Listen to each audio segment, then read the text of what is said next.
if you are going to say, I need to go out and find people and bring them into the organization, I got to first say, what am I bringing them into? Because if people don't feel comfortable, if they don't feel included, they're going to be saying, okay, wait a minute, I'm here, but I'm out.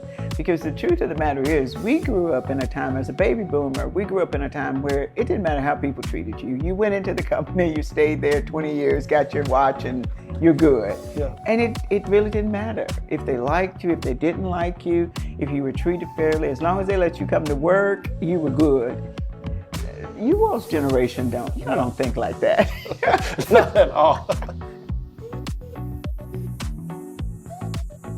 Welcome to another episode of the Prosper Brief. I'm your host, Jeremiah Wynn. Today we are at the stately Queen Creek, and I have a very, very, very special guest with me, Mrs. Hattie Hill. Hattie Hill is on the board at Prosper, and today we're going to dive into her life. Stay tuned. Attention emerging leaders in food service and hospitality. Are you ready to accelerate your career? If so, join us for the Accelerate Conference on October 22nd through the 24th at the Omni Hotel in Dallas, Texas. Gain insights from over 1,000 collective years of business and leadership experience. Engage in more than 30 focused breakout sessions. Be inspired by 5 empowering general sessions featuring industry experts. Don't miss this opportunity to build valuable connections and elevate your leadership talent to give your business the competitive edge it deserves. Register today at prosperaccelerate.com.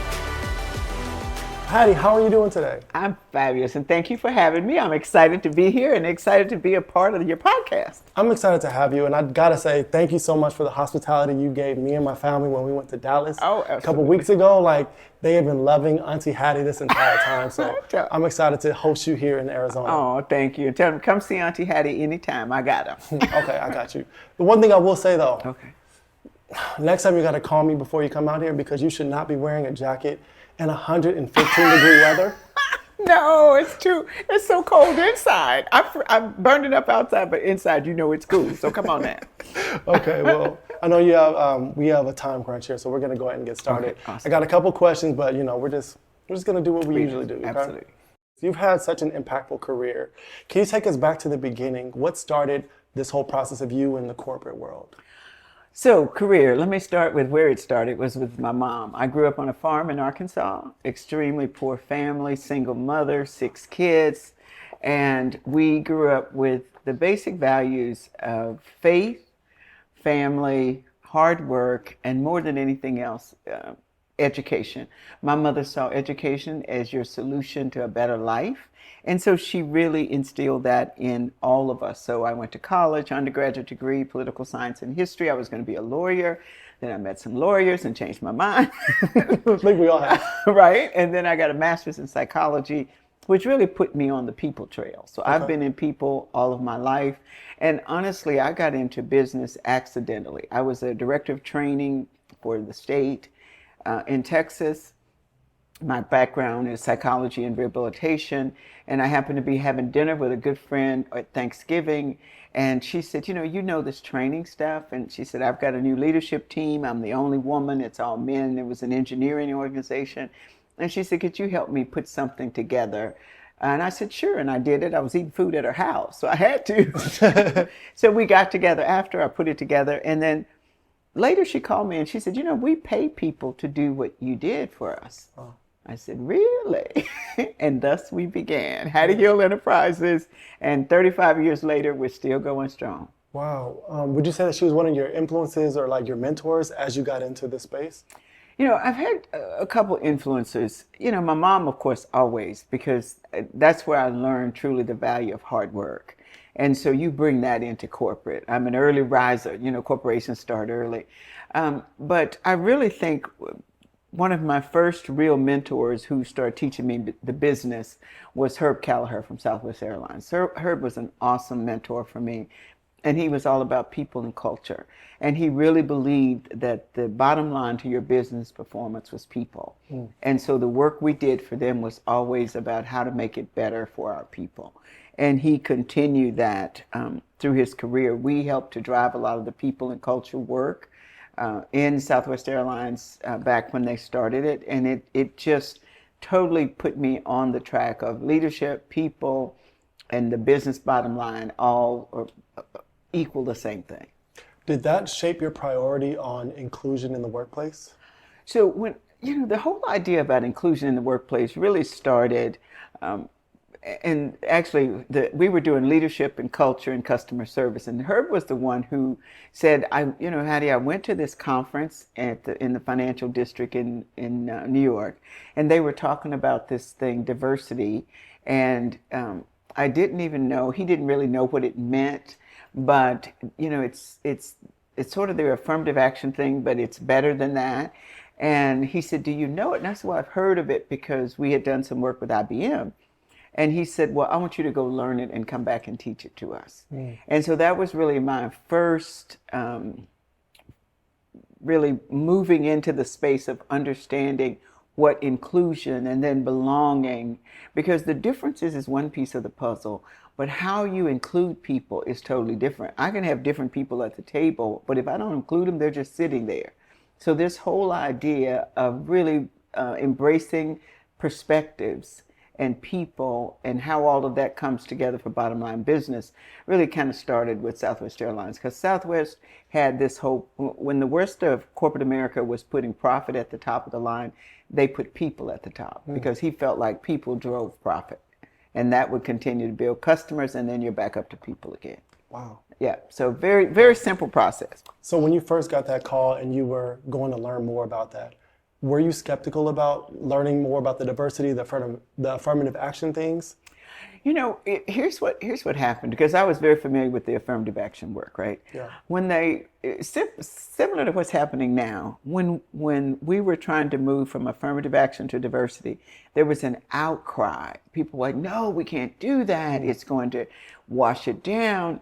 And actually, when we moved to diversity and inclusion, and then diversity, inclusion, and belonging, we did it too well, because a lot of the fear that's sitting in the workplace today was based on that work. So people literally became afraid that we had gotten too far on the pendulum. Now, here's what you have to remember, and especially this is true for this generation, that diversity is just a fact. We don't have to play with the words. It's just a fact. Inclusion is a choice. And equity is a journey that we probably will, it'll take the next 100 years for us to get to equitable in our society. But don't confuse the fact that just because people don't like labels, that there's equity in our communities, because there's just not.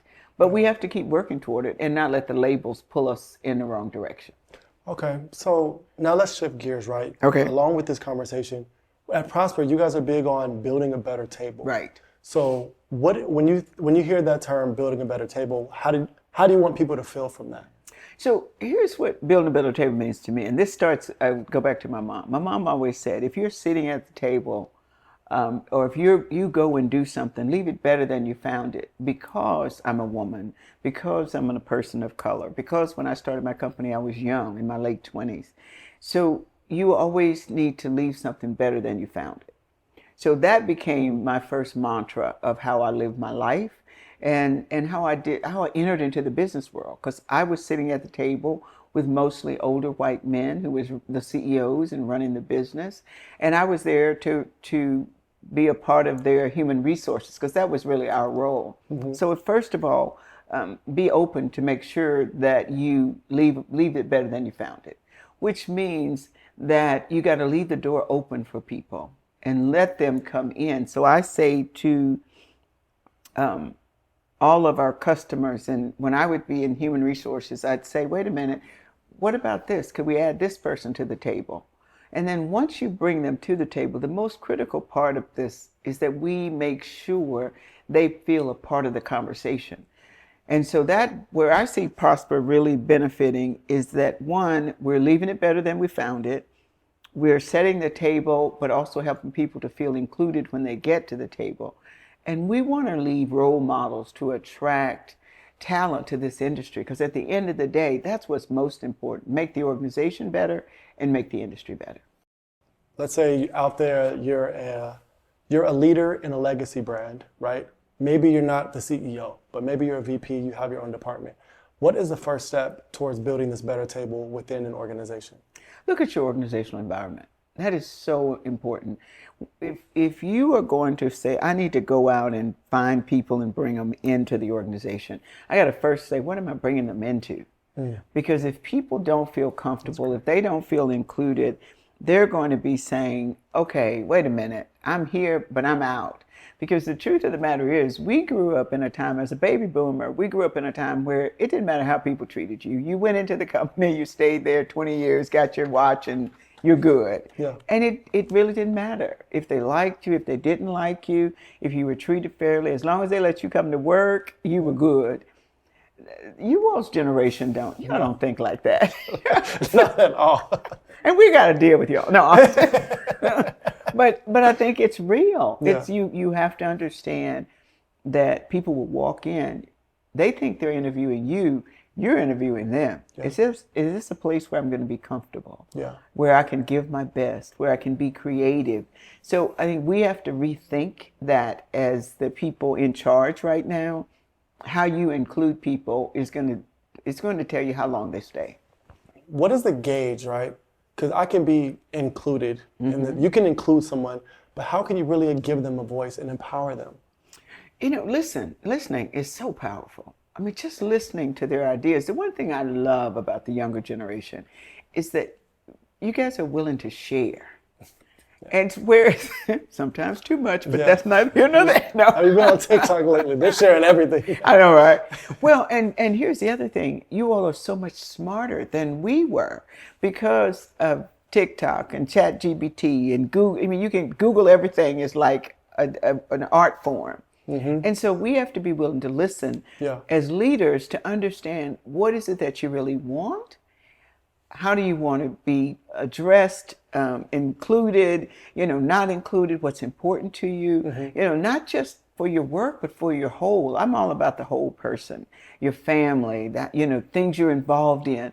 If we do that, then you feel a part. If we don't, you feel isolated. Yeah. So let's take a step back, right, from the diversity aspect of it, and let's go into just the generational gaps, right? Okay. So from the generation that currently is holding the C-suite, and at Prosper, what we're really trying to do is bridge that gap, right? How do you feel we can influence the leaders at the top right now to not only allow the next generation to have a voice, but to actually be in these roles where they are able to make decisions? So I think the first thing is to start with the C-suite, which is why I love Prosper, because we always start at the top, because that's where the influence is, and get those leaders to see the benefit to their business, because everybody's trying to hit the bottom line. So what is the benefit to me being a part of this as a leader? How is it going to help my business? And we know that business is run by people. So I have to get that in line first.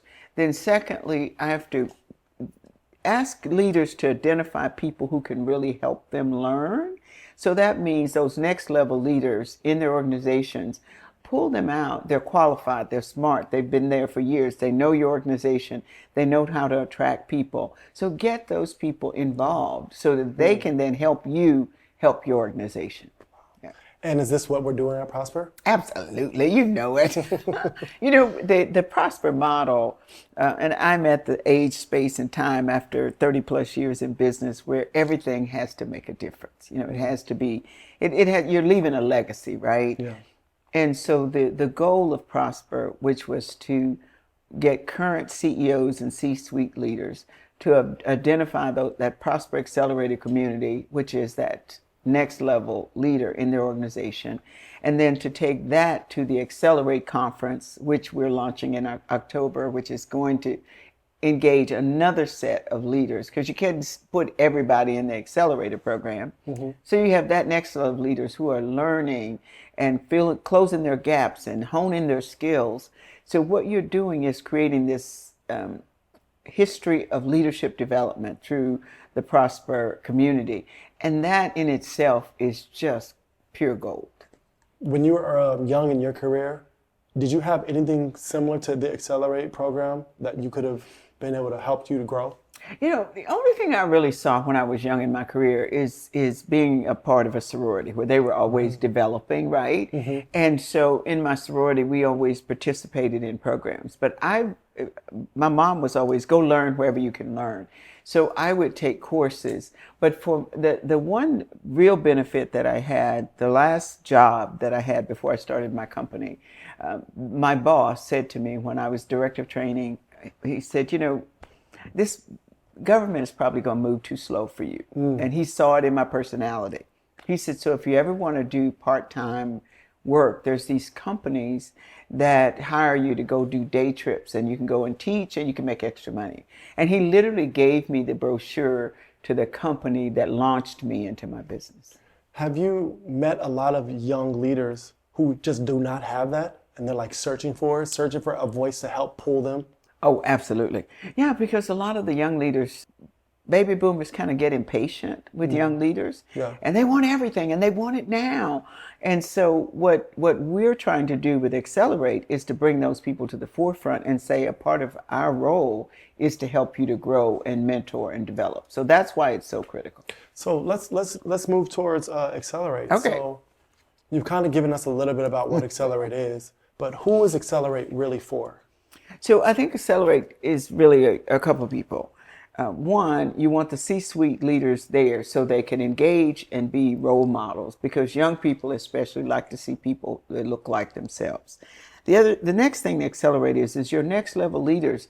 It's not so much about the position in the company, because this industry, there's a lot of different job titles, but is who do I look around as a CEO or C-suite leader and say, these people are ready for the next level. And I want them to start getting the skills that they need to be successful. And then what they do is say, yes, register this person. I want them to go. And then they will take our Prosper Edge assessment, which is the Prosper tool that we custom developed. And once they take that assessment, they'll really understand what the skills are that they need to develop. And along with their leader, their manager, say, now let's put together an action plan that's going to help me close my gaps and then be ready to move to the next level in the organization. What I love about the Accelerate program and the Prosper community, you have the content, you have the context that you need, and you have those crucial connections through the community so that if I don't know, once I leave, I can still pick up the phone. And that's the important part. And how does this align with the state of the restaurant industry as it comes to the workers and the leaders? It's, the restaurant industry, and I've been in it all my career. I mean, it built my business. I love the restaurant industry. What we have to fight is the reputation that we're only a part-time job industry. We have to let people know that this industry has marketing, it has legal, it has finance, it has all the jobs in a corporation that any other company will have. And we are desperate for talent.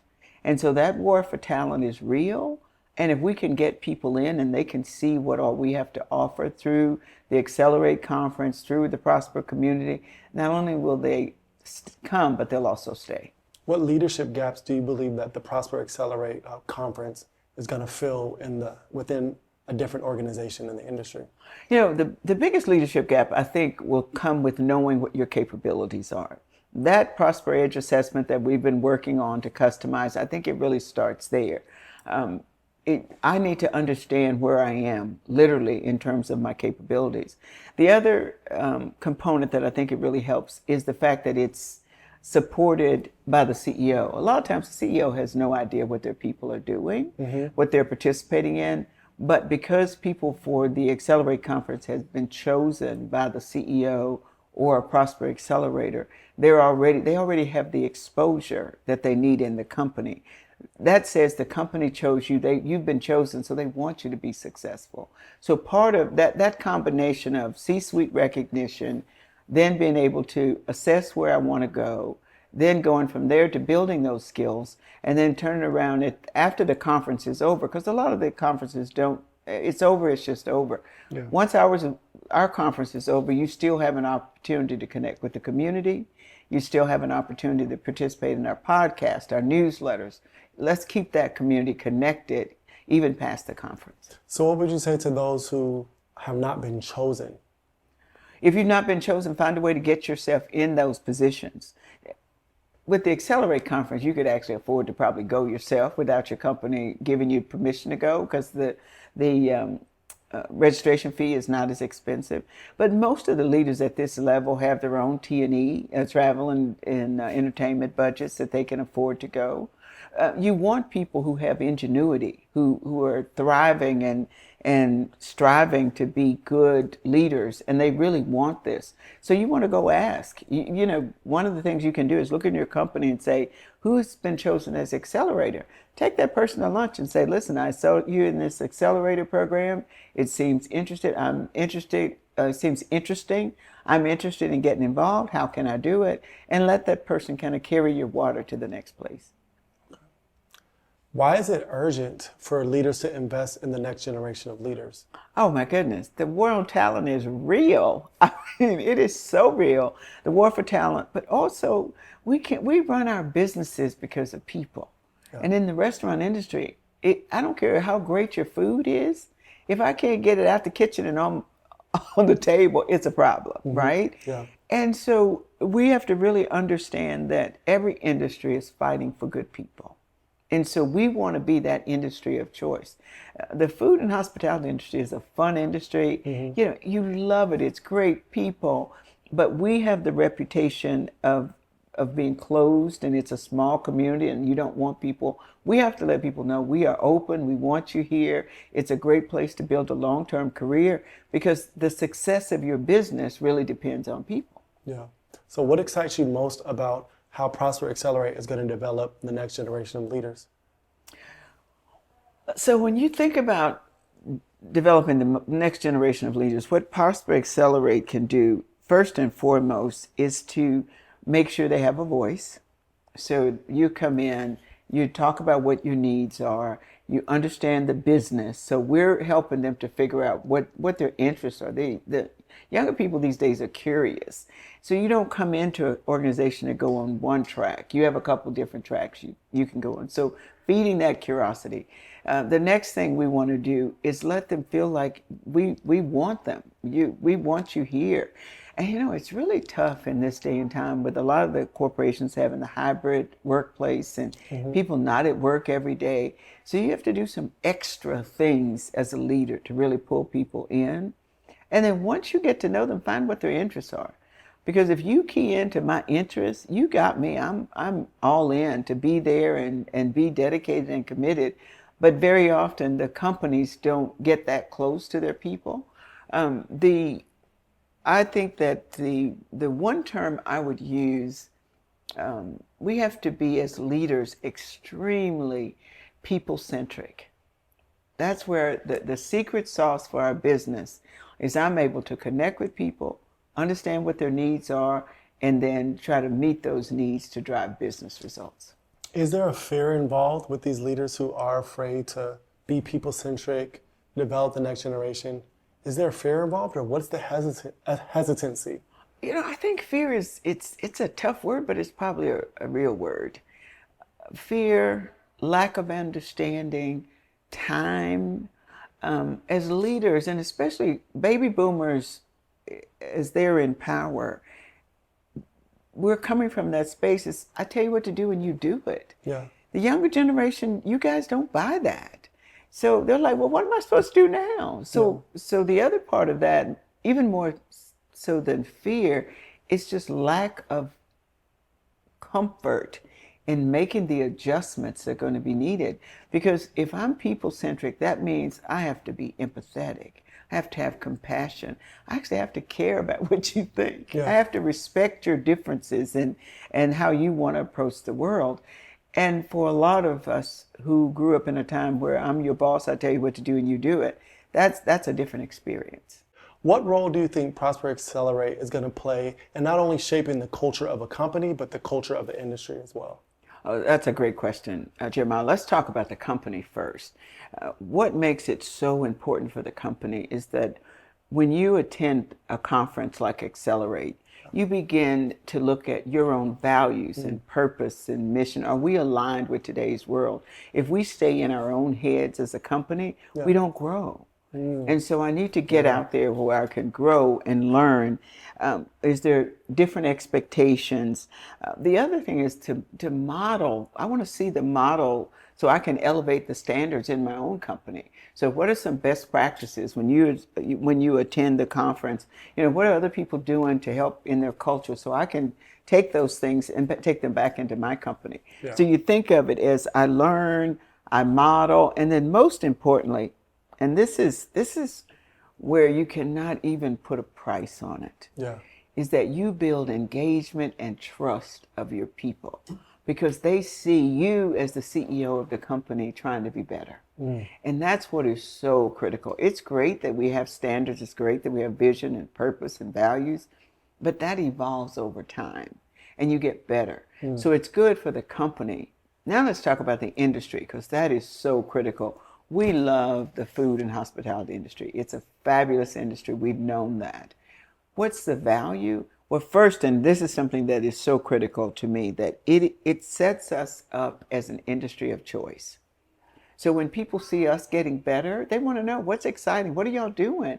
I've been in the hotel where people just walk through the lobby. What is this conference? So you're really starting to put yourself out there as an industry that authentically cares about people and their growth. The second thing is you become a trendsetter.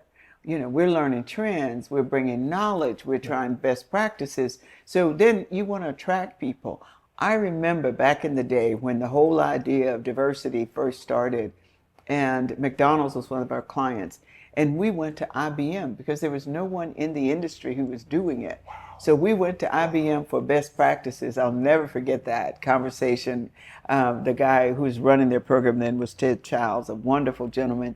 And he basically schooled us on what this is and how you should be doing it. We want to be that industry that people come to and say, how do I learn? What do I do? What is this? So that's important. Wow. And then the last piece that is so critical to business today is that this whole idea of leadership agility, you got to be willing to move and you got to move fast. Yeah. And so we want to let other industries know how to move fast. We want to show them how that's done, whether it's through technology, it's through community, all of the things that you need to do to be successful. So it makes us a model for other industries to follow. I love that. Just being able to be a model in the industry to where maybe in the auto industry, they're reaching out and they're asking us, hey, what did you guys do to work? It's going to it's going to be a model that it's going to set such a great precedence for honestly just organizations and business in the country. Exactly. That's awesome. So with this being the first year for Prosper Accelerate, let's look 10 years from now. What does success look like 10 years from now? Here's the goal that David and I said when we first started this conversation about the accelerators, right, was to have 100 a year for 10 years. So that's 1,000, right? So what's 1,000 times 10? 10,000. 100,000? A million? Could we have what could we do with that? What could we do with those numbers? Yeah. If we really leaned into it, think about if 1,000 accelerators touched 10 people and brought them into our community. You can do so much. You can go so vast. And we can be the industry of choice, especially for all people to come and live their life dreams. Yeah. So I don't know if there's a number, let's say so much as we want qualified, connected, caring, leaders who really believe in this community and want to be a part of the community. I'm excited for the future of the restaurant industry and just what Prosper is going to be doing. But before we come to a close, I have one last question for you. Sure. What is your favorite meal growing up? Anything my mother was cooking. I grew up on a farm, so it was now I will tell you my favorite dessert. Okay. Because my mother cooked it every time for my birthday. Blackberry cobbler. Really? So we were on a farm, so we had vines. You go pick your own blackberries. It's all fresh. You come back, you bring it to her, and she prepare it. But we grew up cooking. A house full of women. It was always good food, and it is truly the way we showed love. Yeah. And so whatever you wanted, my mother would prepare it, and it was always good. I love that, and that's what I love about being a part of the restaurant industry is that Yeah. It just makes you feel love. There's soul, there's just heart. It's just welcoming and everything. So I want to thank you for being a part of the Prosper Brief. Thank you. This has been such a great episode. I feel special. Don't forget to give me your autograph. All right. Yeah, right. Okay. Thank See you guys you. next time on the Prosper Brief.